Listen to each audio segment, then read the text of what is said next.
Hi there, let's learn how to split one column into multiple columns. So I have working data in column A, I'll select it, and then I'll go to data, and then I'll scroll down to where split text to columns is. Then I'll click right there. So I get separator, and then I click here. So basically, it detects whether the text has commas, semicolons, full stops, or space. But in this case, it is space. So we'll click on space, and there we go.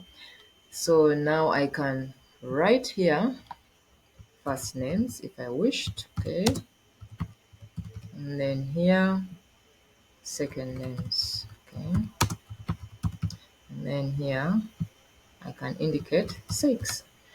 Okay, so let's try again, this time using commas. Let's see with commas. So I will input text apples, mangoes, okay, and then pears.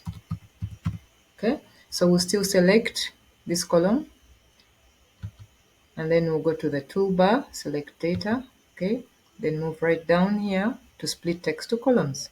Then we click on it, and then we get a separator, but this time round it has already created the multiple columns without me even going to check whether they are full stops, they are semicolons, or space.